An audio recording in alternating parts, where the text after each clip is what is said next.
Well, welcome to a new Harry's Farm video. And yeah, as you can see, Storm Eunice came through here and took a number of trees out. So I've got my work cut out. I've done one tree already. This one is the biggest of them all. It's probably 30-metre tall tree, far too big for my chainsaw, but I'm going to take some of the outer branches off, log some of the smaller branches and sort it like that. Yeah, it's one of those things that happens every now and then. It's quite a sad sight when trees of this size come down. You sort of take them for granted, trees, until this happens. So there's going to be, in the future, we're going to do quite a lot of tree planting here, which I'll discuss in another video. But I think it's important when this happens, is you do replace it. But we've got bigger schemes happening in the future, which as I say, I'll explain another time. What we're going to do today, I just want to take you just to have a look at some fencing that's going in, estate fencing. This video I want to sort of explain how farming is not all about growing crops. There's a whole load of other things, activities on farms, and Toby has come up here to put this estate fencing. So we're going to have a look at that, and then we're going to look at the solar panels and whether we ought to fit them on the farm. I've been working with Home Eco on that. They've done a proposal, and I'll just run you through some of the snags and the advantages and the things you have to think about before putting solar on a farm. So anyway, I'll get all rid of this and we'll head up and have a look at the fencing going in. Okay, well, this is how the fence goes up. We're going to see Toby in a minute. You'll hear some noise in the background. They're just putting posts over there. But basically you do the straight line. So you can see the blue string here. That's the straight line. And these are, I think they're 800 in the ground. So they've been tapped in with a very clever attachment on a tractor, which Toby's just on over there. 1 metre spacing. But what I think is really clever is when they do a curve, then they use the top rail and the cable tied together, and just the natural bend of the steel is how you get this lovely curve, if you look down the line, to take us round here. And that is very hard to do with normal fencing, but with estate fencing, that's sort of why you use it. You can get these beautifully natural curves, or you can do a real right angle, but I didn't want that sort of look. So yeah, 800 in the ground, 1 metre spacing, and quite a chunky bar. I haven't got it here, but we've taken the opportunity just to tie this area up. But yeah, while he's just doing this post, I think we ought to go and have a quick word with Toby over there. Toby, you're cracking on here, aren't you? 3 days in. Yeah, we're getting there. Yeah, I'm so chuffed this is going in. Yeah.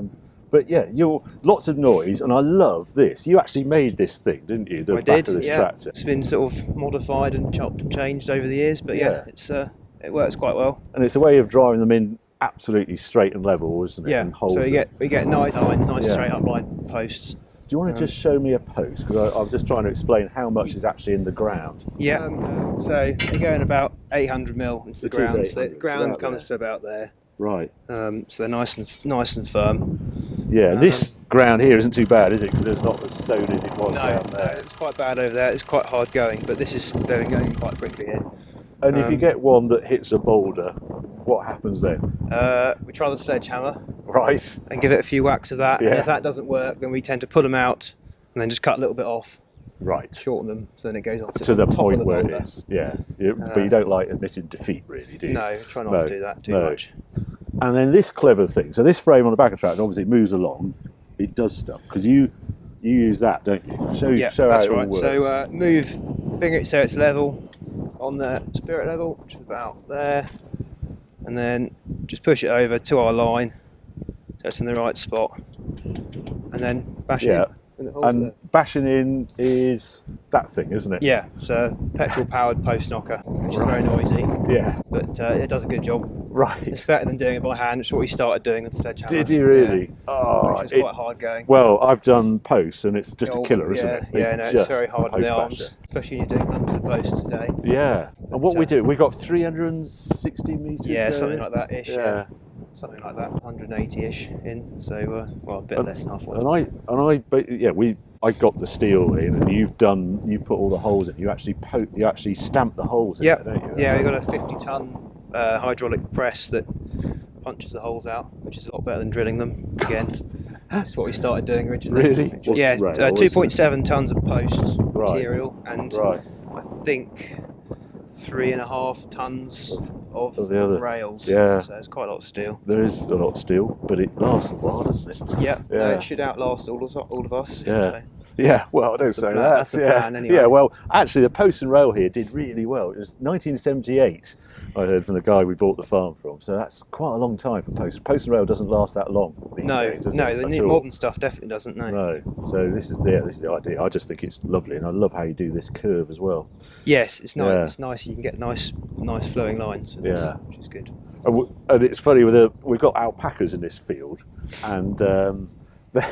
They are not interested in this. Although we had Storm Eunice blow down the fence Friday. Today is Wednesday, I think, isn't it? So yeah, and you started Monday.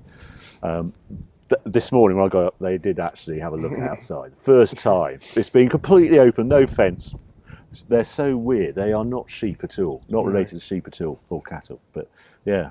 But I look forward to the next stage. So yeah, your next stage, get all the posts in, and then you've got the fun game of putting the rails in. We've got to thread all of the rails through, which will take a while, and then weld it all up. Do you actually force? I see you've got some bent bars there. Do you actually thread them through? But on a bend like this, on a steeper bend, on gentle bends they just bend by themselves. But on the steeper stuff, we have a set of rollers on the front there that we do actually shape in. So thousands of welds. All these are welded, aren't they? Yeah, every single one. Oh, can't imagine. Yeah. God. Well, I look forward to seeing that day. Yeah. But, excellent. Well, I'll leave you to crack on. A few more days. All right.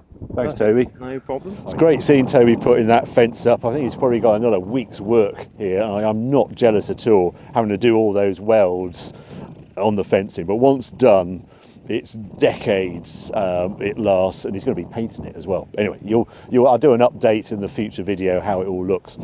But what I also wanted to discuss in this video was solar panels and the use on the farm of solar panels. And I've looked like everyone else at the energy costs, and the rise in energy is amazing. I've been on a 2-year contract at about 14 pence per unit on the farm. We have a usage of around 80,000 units a year, so quite a heavy usage. And I just had a thing through this morning. If I go to the standard rate, because my contract's come to an end, they're going to charge me 33 pence per unit, over double what I was paying, almost triple what we were paying. So I'm looking at how can I save, and I've had a real good hard look at putting solar panels, because the one thing we're not short of on the farm is buildings and roof space. So I had Home Eco come down, and they've done a look at what system we could put in. And the price of solar since I last looked has gone down remarkably. And I've looked at a 30 kilowatt system, peak, that as it's termed, over the roof area, and that's about £26,000 to install, which is a lot less than it was, say, 10 years ago. That's about half the price. I've also looked at a 50 kilowatt system, and then Home Eco, Chris Neal I'm dealing with, mentioned, we actually have to do something called a DNO before we go any further. What's a DNO?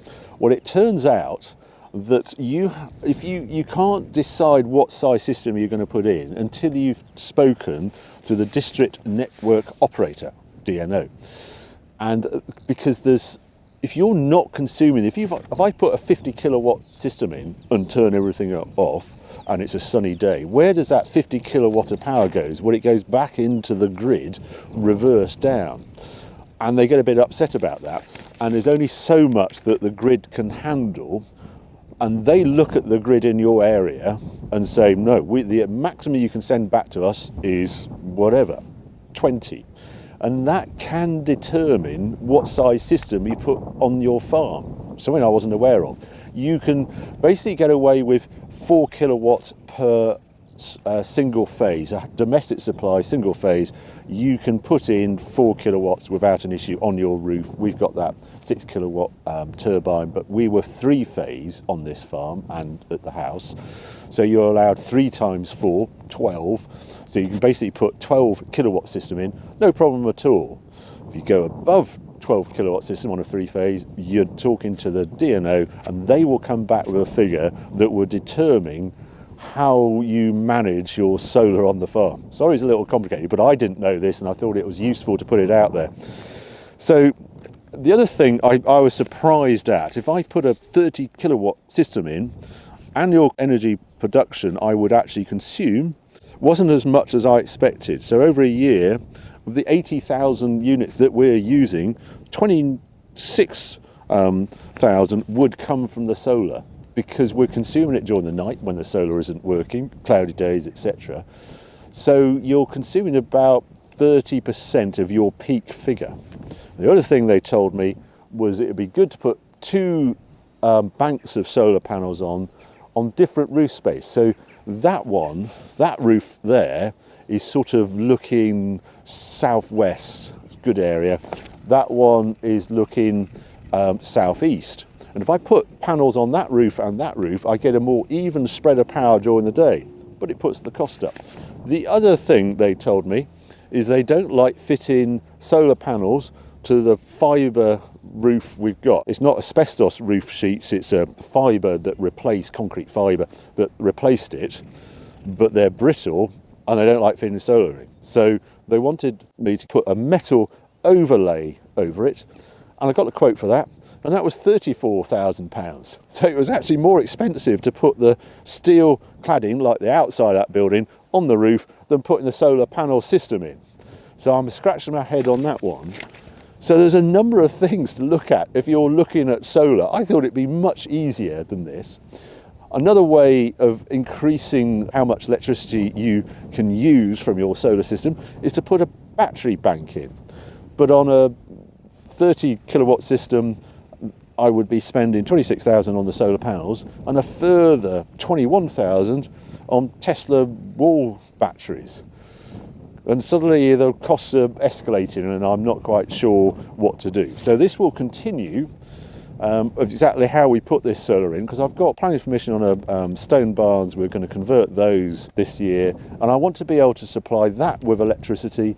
Everything I do on the farm, the Harry's garage, the heaters and dehumidifiers and all that sort of thing, the grain shed and the fans. So I want to look at how we produce our own energy, but there's a bit more involved than I expected. So there you go.